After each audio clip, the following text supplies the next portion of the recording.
മാന്യ പ്രേക്ഷകർക്ക് എൻ്റെ പ്രണാമം. ഭഗവത്ഗീതയിൽ ഒരു ഉജ്ജ്വലമായ സന്ദേശമുണ്ട്. അനവധി സന്ദേശങ്ങളിൽ ഒരു സന്ദേശമാണിത്. അപ്രകാരം ഉജ്ജ്വലമെന്ന് എടുത്ത് കാണിക്കാവുന്ന അനവധി സന്ദേശങ്ങളിൽ ഒരു സന്ദേശം. ഹതോ വാ പ്രാപ്സ്യതി സ്വർഗം ജിത്വാ വാ ഭോക്ഷ്യത്തെ മഹീം തസ്മാദുത്തിഷ്ഠ കൗന്തേയ യുദ്ധായ കൃതനിശ്ചയ. താൻ യുദ്ധം ചെയ്യാൻ തയ്യാറല്ല, ബന്ധുക്കളെയും ഗുരുക്കന്മാരെയും ആചാര്യന്മാരെയും സുഹൃത്തുക്കളെയും വധിച്ച് തനിക്ക് രാജ്യവും വേണ്ട, അധികാരവും വേണ്ട, സമ്പൽ സമൃദ്ധമായ ഒരു ജീവിതവും വേണ്ട എന്ന് അസന്നിഗ്ധമായിട്ട് പ്രഖ്യാപിച്ച അർജുനനോട് കൃഷ്ണൻ പറഞ്ഞൊരു വരിയാണ്, നീ യുദ്ധം ചെയ്താൽ നിനക്ക് സമ്പൽ സമൃദ്ധമായ ഒരു രാജ്യം കിട്ടുമെന്നൊന്നും നീ വിചാരിക്കേണ്ട, നീ വിജയിക്കുമെന്നും വിചാരിക്കേണ്ട, നിന്നെ ലോകം അഭിനന്ദിക്കുമെന്നും വിചാരിക്കേണ്ട, നീ വില്ലാളി വീരനാണെന്ന ധാരണ അത് മനസ്സിലിരിക്കട്ടെ. നീ യുദ്ധം ചെയ്താൽ രണ്ട് പ്രോബബിലിറ്റിയാണുള്ളത്, രണ്ട് സാധ്യതകളാണുള്ളത്. ഒന്ന്, നീ പരാജയപ്പെട്ടു എന്ന് വരും. നീ പരാജയപ്പെടുകയാണെങ്കിലും അഭിമാനത്തോടുകൂടി നിനക്ക് പരാജയപ്പെടാം. കാരണം നീ ചെയ്യാനുള്ള കർത്തവ്യം നീ ചെയ്തു.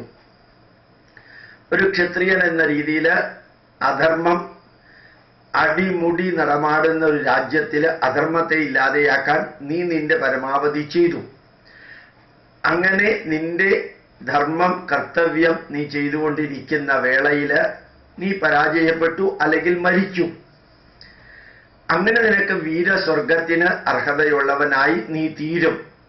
ഹതോ വാ, പരാജയപ്പെട്ടാൽ, പ്രാപ്സ്യതി സ്വർഗം, നിനക്ക് വീരസ്വർഗത്തിന് അർഹതയുള്ളവനായി നീ തീരും. ജിത്വാ വാ ഭോക്ഷ്യതേ മഹിം, ജയിക്കുമെന്ന് ഉറപ്പൊന്നുമില്ല യുദ്ധത്തില്. ഒരുപക്ഷെ നീ ജയിച്ചാൽ നിനക്ക് ആ ജയം കൊണ്ട് നേടാവുന്ന എല്ലാം അനുഭവിക്കാനുള്ള അവസരം നിനക്ക് ലഭിക്കും. അതുകൊണ്ട് ഏതൊരു കർമ്മത്തിലും രണ്ട് ഓപ്ഷനാണുള്ളത്. ഒന്ന് വിജയം, രണ്ട് പരാജയം. അതുപോലെ തന്നെ നല്ലത് പറയുന്നവര്, ചീത്ത പറയുന്നവര്, അതുപോലെ തന്നെ ലാഭം നഷ്ടം, വരവ് പോക്ക്, ചിരി കരച്ചില്, സന്തോഷം സന്താപം, വേദന സുഖം, ഇത് ഏത് കർമ്മത്തിലുമുണ്ട്. ഏത് കർമ്മത്തിലുമുണ്ട്, അളവ് വ്യത്യാസപ്പെട്ടിരിക്കുന്നു എന്ന് മാത്രം. അതുകൊണ്ട് നമ്മൾ ചെയ്യാനുള്ള കർമ്മത്തെ റിസൾട്ടും റിവാർഡും മാത്രം പ്രതീക്ഷിച്ച്, റിസൾട്ടും റിവാർഡിന്റെയും മാത്രം അടിസ്ഥാനത്തിൽ ചെയ്യുകയോ ചെയ്യാതിരിക്കുകയോ ചെയ്യരുത്. അവനവന്റെ കർത്തവ്യം എന്നുള്ള രീതിയിൽ മുമ്പോട്ട് പോവുക. അവനവന്റെ കർത്തവ്യം എന്താണോ അതനുസരിച്ച് മുമ്പോട്ട് പോവുക. ആ കർത്തവ്യം അനുസരിച്ച് മുമ്പോട്ട് പോകാനുള്ള ഡിറ്റർമിനേഷൻ, ഇച്ഛാശക്തി, ഏർജ്, ഇന്തൂസിയാസം, അതാണ് ഭാരതീയർക്ക് കുറെ കാലമായിട്ട് നഷ്ടമായിക്കൊണ്ടിരിക്കുന്നതും ഇപ്പോ ചിലയിടത്തെങ്കിലും കാണാൻ നമുക്ക് സാധിക്കുന്നതും. ആ ഒരു ഉറച്ച തീരുമാനം, അതിൽ ശരിയുണ്ടാവാം, തെറ്റുകളുണ്ടാവാം.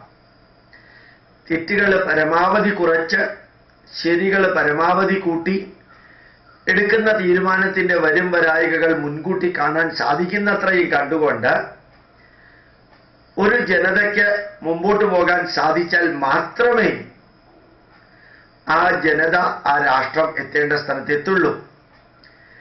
ഉറച്ച തീരുമാനം എന്നതിൻ്റെ അർത്ഥം പാറ പോലെ ഉറച്ച തീരുമാനമെന്നല്ല, ഇളകാത്ത തീരുമാനമെന്നല്ല.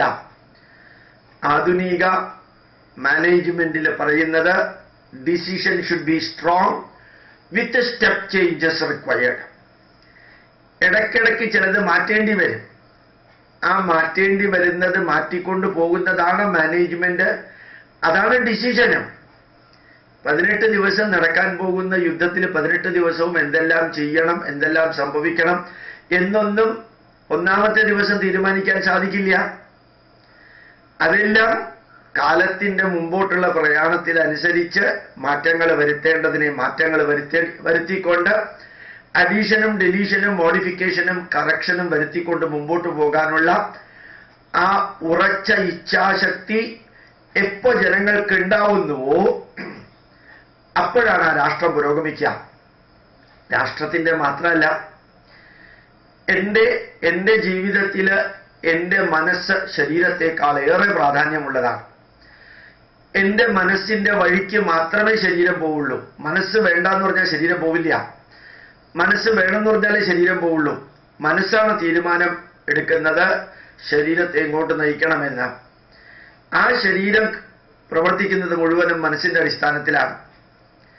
ധാരാളം വ്യക്തികൾ, ഞാൻ പതിവായിട്ട് പറയാറുള്ളത് പോലെ, മാനസികമായിട്ട് തളരുമ്പോഴാണ് ശാരീരികമായിട്ട് തളരുന്നതും ശാരീരികമായിട്ട് രോഗികളായി തീരുന്നതും എന്നെ കൊണ്ട് ഇനി പ്രയോജനമില്ലെന്ന കോംപ്ലക്സ് ഉണ്ടാവുന്നതും എനിക്ക് ആരുടെയും എല്ലാം അനുഗ്രഹങ്ങൾ വേണമെന്ന തീരുമാനം ഉണ്ടാവുന്നതും എൻ്റെ പ്രശ്നങ്ങൾ പരിഹരിക്കാൻ ജ്യോതിഷൻ വേണമെന്ന് തോന്നുന്നതും വാസ്തുവിദ്യക്കാരൻ വേണമെന്ന് തോന്നുന്നതും എനിക്ക് മന്ത്രവാദം വേണമെന്ന് തോന്നുന്നതും അല്ലെങ്കിൽ വേണ്ടതിനും വേണ്ടാത്തതിനും ഡോക്ടറുടെ അടുത്തേക്ക് പോകണമെന്ന് തോന്നുന്നതുമെല്ലാം എൻ്റെ മനസ്സ് തളരുമ്പോഴാണ്.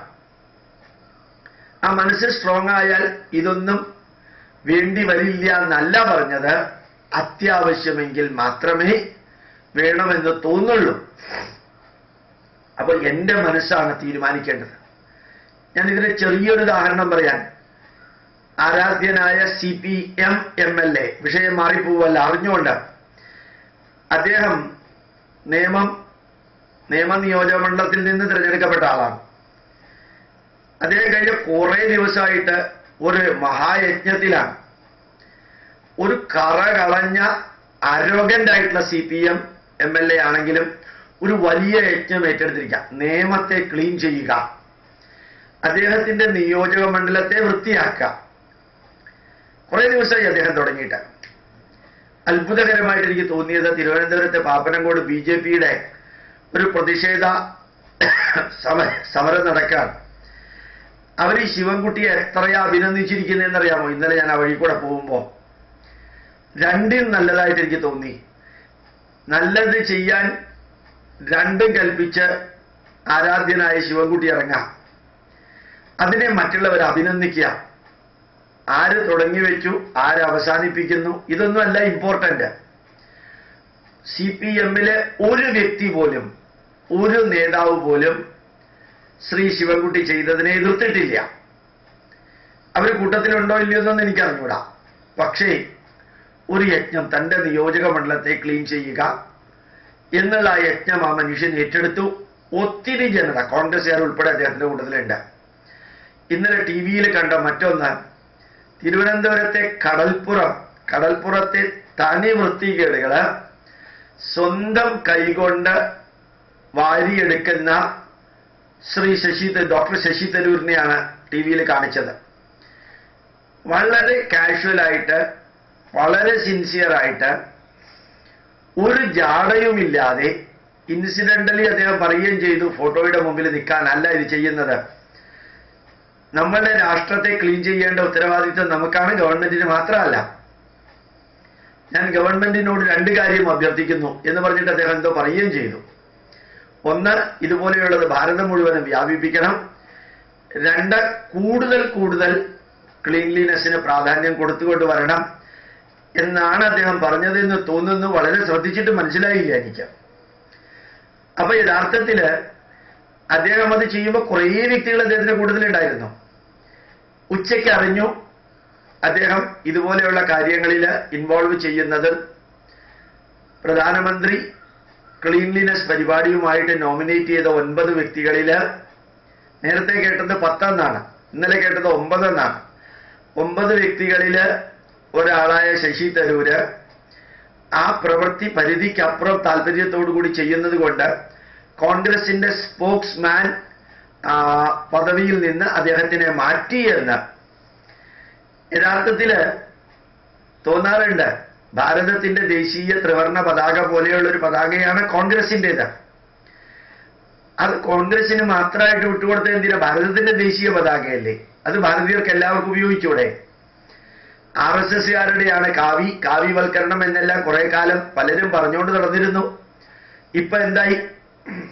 ഇപ്പോ മലയാറ്റൂരിലേക്കുള്ള തീർത്ഥാടനത്തിനും കാവ്യാണ്, അച്ഛന്മാര് കാവ്യാണ്, ഹെഡ്ലോഡ് വർക്കേഴ്സ് കാവ്യാണ്, ഇപ്പോ എല്ലാവരും കാവ്യാണ്. എന്തേ കാവ്യയിലേക്ക് മാറി? കാവ്യ ഒരാളുടെ അല്ല, ഒരു വിഭാഗത്തിൻ്റെതല്ലെന്ന് കാണിക്കാൻ. അതിനകത്ത് ഗുണമുണ്ടോ ദോഷമുണ്ടോ എന്നല്ല, ഒരു വിഭാഗത്തിൻ്റെതല്ല, എല്ലാവരുടേതുമാണ് എന്നാക്കി മാറ്റാൻ സാധിച്ചു കാവ്യ എല്ലാവരും ഉപയോഗിച്ചപ്പോ. അതുപോലെ ഈ ഭാരതത്തെ ക്ലീൻ ചെയ്യാനുള്ള പരിപാടി സാൽമൻ ഖാൻ വളരെ ഭംഗിയായിട്ട് ഇന്നലെ TV-യിൽ കാണിക്കുന്നുണ്ടായിരുന്നു. എത്രയോ ഡോക്ടർമാര് ആ പ്രദേശത്തുള്ളവരുമായിട്ട് ചേർന്ന് ചൂലെടുത്ത് റോഡ് അടിച്ചു വരുന്നൊരു കാഴ്ച കാണുകയുണ്ടായി. എന്നിട്ട് ആ ഡോക്ടർമാര് പറയുകയുണ്ടായി, ഞങ്ങളിത് സ്ഥിരം പരിപാടിയാക്കാണ്, ഞങ്ങളുടെ റെസിഡൻഷ്യൽ ഏരിയയിൽ മുഴുവൻ ഞങ്ങൾ ക്ലീൻ ചെയ്യുക എന്നുള്ളത്. അത് മാത്രമല്ല, ഇന്നലെ പ്രധാനമന്ത്രി 210ഓളം പത്രക്കാരെ, സീനിയർ പത്രക്കാരെ വിളിച്ച് ഒരു ദീപാവലി മിലൻ അതിന്റെ കൂട്ടത്തിൽ വളരെ ഭംഗിയായിട്ട് പറയുകയുണ്ടായി. മറ്റൊന്നും പറയാനല്ല ഞാൻ നിങ്ങളെ വിളിച്ചത്, BJPയുടെ ഓഫീസിലാണെന്ന് കൂടി ഓർമ്മിക്കാം.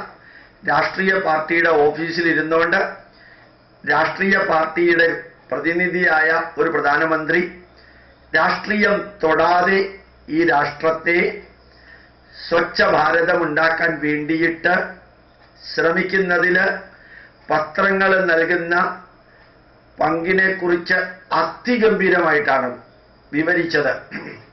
പത്രങ്ങൾ 80% വിമർശനമാണ് തരുന്നത്, വിമർശിക്കുകയാണ് ചെയ്യുന്നത് എന്ന് അറിഞ്ഞുകൊണ്ട് തന്നെ ആ വിമർശനത്തിൽ നിന്ന് പാഠം പഠിച്ചുകൊണ്ട് ഇതൊരു ദേശീയമായ മിഷനായിട്ട് ഏറ്റെടുത്ത് എല്ലാ മാധ്യമങ്ങളും ഇത് ഏറ്റെടുക്കുന്നതിലെ സന്തോഷം മാത്രമായിരുന്നു അദ്ദേഹം അതിൽ പറഞ്ഞത്.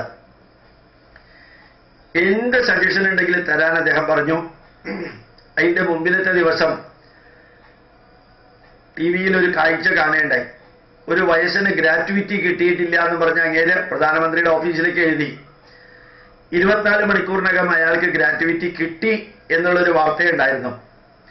അപ്പൊ എന്ത് സജഷൻ തരാൻ പറഞ്ഞെങ്കിലും ആ സജഷൻ വെറുതെ ഒരു ചവറ്റുകൊട്ടയിലേക്ക് പോകുമെന്ന് തോന്നാത്ത വിധത്തിൽ കാര്യങ്ങൾ നടത്തുന്നതിൽ മാധ്യമങ്ങൾ വഹിക്കുന്ന പങ്കിനെ കുറിച്ച് മാത്രമായിരുന്നു അദ്ദേഹം ഇന്നലെ പറഞ്ഞത്. നമ്മുടെ രാഷ്ട്രത്തെ എങ്ങനെയാണ് ധന്യമാക്കേണ്ടത്? ഡൽഹിയിലെ റിലയൻസ് കമ്പനിയുടെ ഒരു പുതിയ ആശുപത്രിയിൽ അത്രയും സംസ്കൃത വരികൾ ഉദ്ധരിച്ചുകൊണ്ട് വളരെ ഭംഗിയായിട്ട് ലോകത്തിലെ ഏത് രാഷ്ട്രീയ പാർട്ടിയുടെയും മാനിഫെസ്റ്റോ 2 വരി കൊണ്ട് എഴുതാൻ സാധിക്കണമെങ്കിൽ ഭാരതത്തിലേക്ക് നോക്കണമെന്ന് അദ്ദേഹം പറഞ്ഞിരുന്നു. സർവേ ഭവന്തു സുഖിനഃ സർവേ സന്തു നിരാമയ സർവേ ഭദ്രാണി പശ്യന്തു മാ കശ്ചിത് ദുഃഖഭാഗ് ഭവേത്. ഈ 2 വരിയില് 4 സന്ദേശങ്ങൾ ഒരു പൊളിറ്റിക്കൽ പാർട്ടിയുടെ ഇലക്ഷൻ മാനിഫെസ്റ്റോയിൽ ഇടുകയാണെങ്കിൽ അത് അവസാനത്തേതാണ്, അതായിരിക്കണം ഭാരതത്തിൻ്റെത് എന്ന് പറയുകയുണ്ടായി. കാമയേ ദുഃഖതപ്താനാം പ്രാണിനാം ആർത്തനാശനം. എനിക്ക് രാജ്യം വേണ്ട, സ്വർഗം വേണ്ട, പുനർജന്മം വേണ്ട, സുഖം വേണ്ട.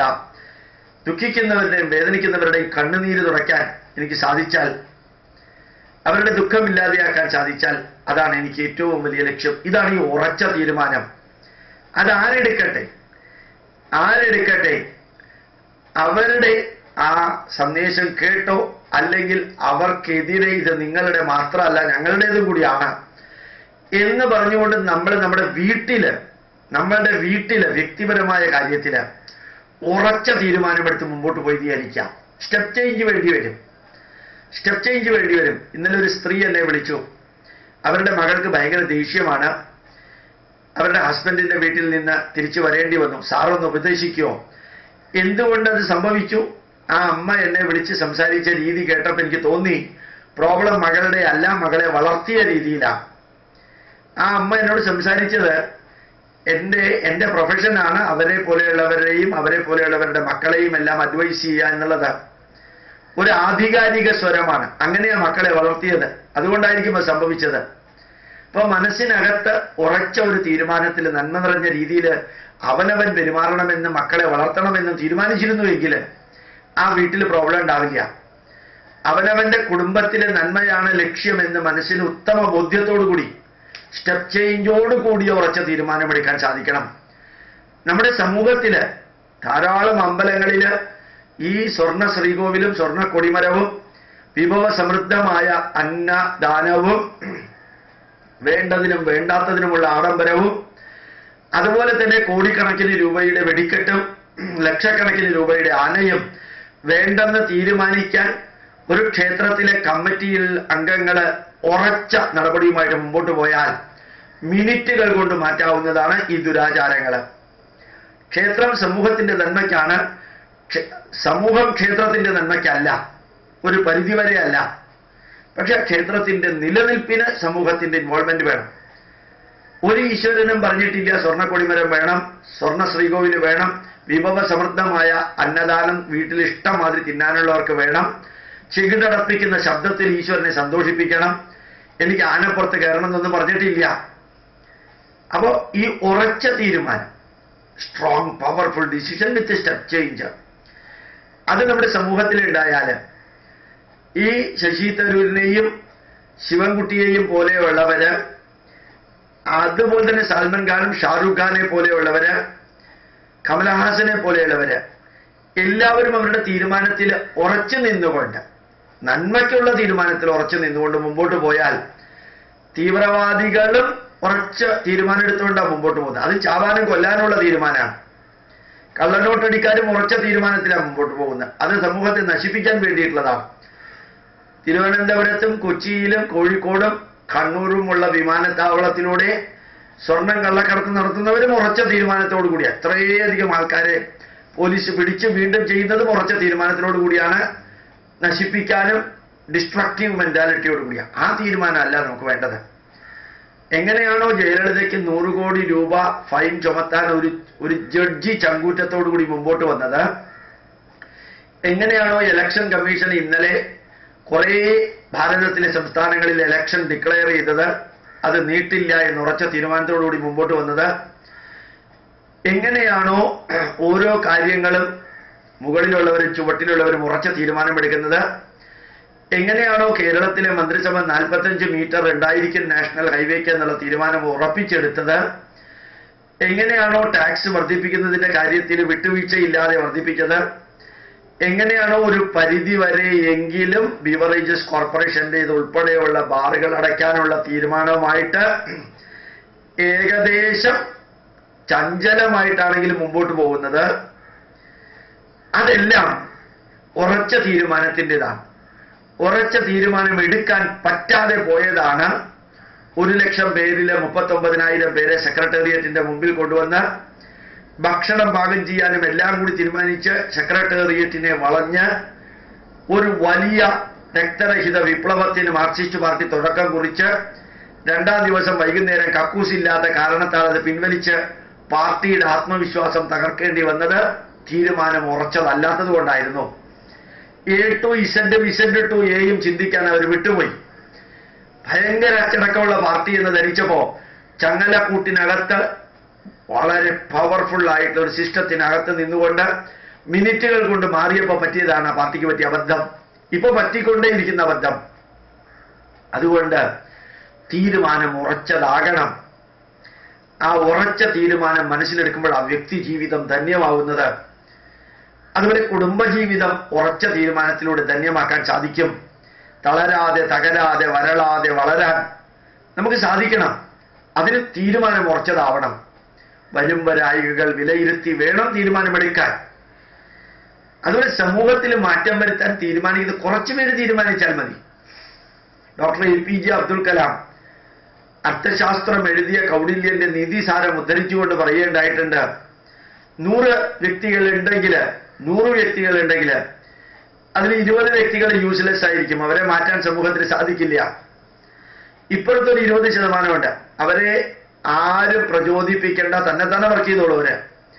നടുക്കൊരു 60% ഉണ്ട്. അവർ ആദ്യത്തെ 20ലേക്ക് പോകാതെ നന്മ നിറഞ്ഞ 20ലേക്ക് വരാൻ വേണ്ടിയിട്ടാണ് നമ്മൾ പ്രവർത്തിക്കേണ്ടത്. നന്മ നിറഞ്ഞ 20% ഉള്ളതില് അതിനകത്തെ 3% നേതാക്കന്മാരായി മാറുന്നത്. ആ 20%-ലെ 3% നേതാക്കന്മാരായി മാറുന്നത്. ആ 3%-ലെ 3% ലോകത്തെ അടിമുടി മാറ്റുന്ന അവതാരങ്ങളായി മാറുന്നത്. അപ്പൊ ഓർമ്മിക്കാം, ഇവിടെ ഒരു 20 ഉണ്ട്, ഇവിടെ ഒരു 20 ഉണ്ട്, നടുക്കൊരു 60 ഉണ്ട്. നന്മ നിറഞ്ഞ 20-ലേക്ക് 60-നെ വരുത്താനും നന്മ നിറഞ്ഞ 20-നകത്തെ 3% ലോകത്തിന് നേതൃത്വം നൽകാനും 3%-ലെ 3% ലോകത്തെ അടിമുടി മാറ്റാനുള്ള അവതാരങ്ങളായി മാറാനും ശ്രമിക്കുന്നത് നമ്മളെ പോലെയുള്ള മനുഷ്യർ തന്നെയാണ്. ശ്രീകൃഷ്ണനും ശ്രീരാമനും ഒക്കെ നമ്മളെ പോലെയുള്ള മനുഷ്യർ തന്നെയാണ്. അവർക്ക് ഉറച്ച തീരുമാനമെടുക്കാൻ സാധിച്ചിരുന്നു. അതുകൊണ്ട് അവർ അവതാരങ്ങളായത്. ഏത് രാഷ്ട്രീയ പാർട്ടിയിലുള്ളവരാവട്ടെ, ഒരു കഥ ഇന്നലെ ഞാൻ ഫേസ്ബുക്കിൽ വായിക്കുകയുണ്ടായി. അനവസരത്തിൽ അത് കൂട്ടിയല്ല. രാമൻ നായരും കൃഷ്ണൻ നായരും ഉണ്ടായിരുന്നു. ഒരമ്പലത്തില് ഒരു ആനയെ വെക്കണമെന്ന് അമ്പല കമ്മിറ്റി തീരുമാനിച്ചപ്പോ രാമൻ നായരും കൃഷ്ണൻ നായരും നല്ല പണക്കാരാണ്. അവരുടെ അടുത്ത് വന്നപ്പോ കൃഷ്ണൻ നായർ മിണ്ടിയില്ല. രാമൻ നായർ 1 ലക്ഷം രൂപ കൊടുത്തിട്ട് ആനയെ വാങ്ങിക്കാനുള്ള എല്ലാം ചെയ്തു. അങ്ങനെ ഉത്സവത്തിന് രാമൻ നായരുടെ ആന വന്നു. എല്ലാവരും പുകഴ്ത്തി. രാമൻ നായര് വളരെ ഗ്രേറ്റ് ആയിട്ടുള്ള മനുഷ്യനാണ്. ഈ അമ്പലത്തിന് സ്വന്തമായിട്ട് ഒരു ആനയെ അദ്ദേഹമാണ് കൊടുത്തത്. ഉത്സവ കമ്മിറ്റികളിലും പുറത്തും അകത്തും ചർച്ച രാമൻ നായരുടെ ആനയെക്കുറിച്ചായിരുന്നു. കൃഷ്ണൻ നായർക്ക് അസൂയ സഹിക്കാൻ വയ്യാതെ ഇരുന്നപ്പോഴത്തെ കൃഷ്ണൻ നായരുടെ ഭാര്യ കൃഷ്ണൻ നായരോട് പറഞ്ഞു, കണ്ടില്ലേ രാമൻ നായർക്ക് എന്താ അഭിമാനവും അനുമോദനങ്ങളും കിട്ടുന്നത്, നിങ്ങളൊന്നും ചെയ്തില്ല. ഈ കൃഷ്ണൻ നായർ കമ്മിറ്റി അംഗങ്ങളോട് ചെന്ന് ചോദിച്ചു അത്രേ, ആനയെ വാങ്ങിച്ചല്ലോ, ഇനി എന്തെങ്കിലും വേണോ? അത് വേണമെങ്കിൽ ഞാൻ തരാം. അമ്പല കമ്മിറ്റിക്കാർ പറഞ്ഞു അത്രേ, എഞ്ചാമരം വേണം, ആലവട്ടം വേണം, കുട വേണം, ആനപ്പട്ടം വേണം. ഇതാരെങ്കിലും സ്പോൺസർ ചെയ്യുകയാണെങ്കിൽ നന്നായിരുന്നേനെ. കൃഷ്ണൻ നായർ കുറെ ആലോചിച്ചു. അവസാനം കൃഷ്ണൻ നായർക്ക് ഒരു ബുദ്ധി തോന്നി. ഒരു മണി മേടിച്ച് ആനയ്ക്ക് കെട്ടുക. ആ മണി കൃഷ്ണൻ നായർ വാങ്ങിച്ച് അതിൽ വലിയ അക്ഷരത്തിൽ എഴുതി കൃഷ്ണൻ നായർ വക എന്ന് ആനയുടെ കഴുത്തിൽ കെട്ടിയപ്പോ നാട്ടുകാരെ മുഴുവനും വിചാരിച്ചു ഈ ആന കൃഷ്ണൻ നായരുടെയാണെന്ന്. കൃഷ്ണൻ നായർക്ക് മണിയുടെ പൈസ മാത്രമേ ചെലവായുള്ളൂ. രാമൻ നായര് ആനയുടെ പൈസ ചെലവായി. എല്ലാവരോടും പറഞ്ഞു കിടക്കാൻ പറ്റൂ ആന രാമൻ നായരുടേതും മണി കൃഷ്ണൻ നായരുടേതുമാണെന്ന്. അപ്പോ ആന കൃഷ്ണൻ നായരുടേതാണെന്ന് എല്ലാവരും വിചാരിച്ചു. അതുപോലെയാ ഇന്നലെ നമ്മളൊക്കെ ബഹുമാനിച്ചിരുന്ന ചിദംബരം എന്ന മുൻ ധനകാര്യമന്ത്രി പറയുകയുണ്ടായി, ഇന്നത്തെ പ്രധാനമന്ത്രി കോൺഗ്രസിന്റെ പരിപാടികളെല്ലാം റീപാക്ക് ചെയ്ത് സെല്ല് ചെയ്യാൻ പറ്റിയ ആളാണെന്ന്. ഇന്നത്തെ പ്രധാനമന്ത്രി കോൺഗ്രസിന്റെ പരിപാടികളെല്ലാം റീപാക്ക് ചെയ്ത് നല്ലോണം വിൽക്കാൻ പറ്റിയ സെയിൽസ്മാൻ ആണെന്ന്. ഈ 65 വർഷം ഭരിച്ചിട്ട് എന്തുകൊണ്ട് റീപാക്ക് ചെയ്ത് അന്ന് ചെയ്തില്ല?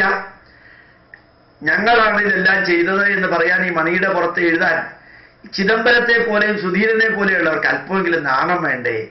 ബാക്കിയുള്ളവരെന്തോ ഭാഗ്യവശാലൊന്നും പറയുന്നില്ല. ഇന്നലെ ദിഗ്വിജയ് സിംഗിന്റെ ഇന്റർവ്യൂ കേട്ടു, അങ്ങനെ അതൊന്നും പറഞ്ഞില്ല. അങ്ങേര് പറഞ്ഞു നടന്നത് മുഴുവൻ വേറെ കാര്യങ്ങളായിരുന്നു. അപ്പോ ഞങ്ങൾ ചെയ്യാൻ ഉദ്ദേശിച്ചത്, ഞങ്ങൾ പ്ലാൻ ചെയ്തത്, ഞങ്ങളുടെ പരിപാടികളിൽ ഉണ്ടായിരുന്നത്, ഞങ്ങൾ ആഗ്രഹിച്ചതും ഞങ്ങൾ കഴിഞ്ഞ 65 വർഷമായിട്ട് എന്ത് ചെയ്യണമെന്നിങ്ങനെ ആലോചിച്ചുകൊണ്ടിരിക്കുന്നതും എല്ലാമാണ് ഇപ്പോ പ്രാവർത്തികമാക്കുന്നത് എന്നുള്ളത് കൊണ്ട് അങ്ങേരൊരു സെയിൽസ്മാൻ ആണ്, ഞങ്ങളാണ് അതിന്റെ ഒറിജിനേറ്റർ. അത് സാധാരണക്കാര് പ്രധാനമന്ത്രി ആവാൻ പോകുന്ന കോൺഗ്രസിന്റെ നേതാവോ പറഞ്ഞാൽ മനസ്സിലാക്കാമായിരുന്നു. കുറെ കൂടി വിവരം ഉണ്ടായിരുന്ന എന്ന് വിശ്വസിക്കുന്ന ചിദംബരത്തെ പോലെയുള്ള ശ്രീ ചിദംബരത്തെ പോലെയുള്ളവർ പറയുമ്പോ ആ മനസ്സിന്റെ ചാഞ്ചത് പറയണം. ചെയ്തത് നല്ലതാണ് അല്ലെങ്കിൽ ചെയ്തത് ചീത്തയാണ് ഉറപ്പിച്ചു പറയണം. കാശ്മീരിലേക്ക് പോയത് ഇലക്ഷൻ സ്റ്റണ്ടാണ്, പക്ഷെ പറഞ്ഞതിൽ നിൽക്കണം. ഇടയ്ക്കിടയ്ക്ക് മാറ്റി പറയരുത്. അത് ഒരു രാഷ്ട്രത്തിൽ മാറ്റം വരുത്തണമെങ്കിൽ, രാഷ്ട്രത്തെക്കുറിച്ച് ജനങ്ങളുടെ മനസ്സിൽ മാറ്റം വരുത്തണമെങ്കിൽ, ലോക ജനതയുടെ മുമ്പിൽ രാഷ്ട്രത്തെക്കുറിച്ച് അഭിമാനം ഉണ്ടാക്കണമെങ്കിൽ, സമൂഹത്തിൽ മാറ്റങ്ങൾ വരുത്തണമെങ്കിൽ, കുടുംബത്തിൽ മാറ്റം വരുത്തണമെങ്കിൽ, ഒരു കമ്പനിയിൽ മാറ്റം വരുത്തണമെങ്കിൽ, ഏത് വീക്ഷണത്തിലും ചിന്തകളിലും മാറ്റം വരുത്തണമെങ്കിൽ, പ്രവൃത്തിയുടെ ഫലങ്ങളിലും മാറ്റം വരുത്തണമെങ്കിൽ ആദ്യം വേണ്ടത് ചങ്കൂറ്റമാണ്. ഇത് പറയാൻ എനിക്ക് അർഹതയുണ്ടോ എന്ന് നിങ്ങളിൽ ആർക്കെങ്കിലും സംശയമുണ്ടെങ്കിൽ അർഹതയുണ്ടെന്നും പറയണില്ല, അർഹതയില്ലെന്നും പറയണില്ല. ബൈബിള് ഉപയോഗിച്ച് ക്രിസ്ത്യാനികൾ മതപരിവർത്തനം നടത്തുന്നതിനെതിരെ അതിശക്തമായ ഭാഷയിൽ ലോകത്തിൽ പറഞ്ഞൊരു വ്യക്തിയുണ്ടെങ്കിൽ എനിക്ക് തോന്നുന്നു ഞാനാണെന്ന്. അതുപോലെ മുസ്ലിങ്ങൾ നടത്തുന്ന ലവ് ജിഹാദിനെതിരെയും ഷക്കീർ നായിക്കിന്റെയും MM അക്ബറിന്റെയും തനി ഭ്രാന്തമായിട്ടുള്ള കാര്യങ്ങൾക്കെതിരെ ശക്തമായി പ്രതികരിച്ചത് അതും ഞാനാണെന്ന് തോന്നുന്നു അത്രേ ഞാൻ പറയുന്നുള്ളൂ. കമ്മ്യൂണിസ്റ്റ് പാർട്ടിയുടെ ഈറ്റില്ലങ്ങളിൽ ചെന്ന് അവർ ചെയ്യുന്ന ദേശദ്രോഹപരമായുള്ള പ്രവൃത്തി ചൂണ്ടിക്കാണിക്കാനും ശക്തമായ ഭാഷയിൽ പ്രതികരിക്കാനും ശ്രമിച്ച ഒരു വ്യക്തി വലിയ പ്രശ്നങ്ങളൊന്നും ഉണ്ടായിട്ടില്ല. എനിക്ക് സ്വാർത്ഥതയോ കിടന്ന അജണ്ടയോ ഇല്ല. ചങ്കൂറ്റത്തോടുകൂടി കാര്യങ്ങൾ പറയുകയാണെങ്കിൽ സമൂഹം എടുത്തില്ലെങ്കിലും കേൾക്കും, അവരെടുത്തില്ലെങ്കിലും അറിയാതെയെങ്കിലും പറയും ഇയാൾ പറയുന്നതിൽ സത്യമുണ്ട് എന്ന്. സത്യമാണെങ്കിലേ പറയാവൂ. അതാണ് ഉറച്ച തീരുമാനം. ആ തീരുമാനം നമ്മുടെ വ്യക്തിപരമായ ജീവിതത്തിലും കുടുംബ ജീവിതത്തിലും സമൂഹ ജീവിതത്തിലും രാഷ്ട്ര ജീവിതത്തിലും ഉണ്ടാകാൻ തുടങ്ങിയിട്ടുണ്ടെന്ന് എനിക്ക് തോന്നുന്നു. ആ തീരുമാനത്തിൽ നമുക്ക് ഒരുമിച്ച് പ്രവർത്തിക്കാൻ ജഗദീശ്വര അനുഗ്രഹം ഉണ്ടാവട്ടെ. പ്രണാമം, നമസ്കാരം.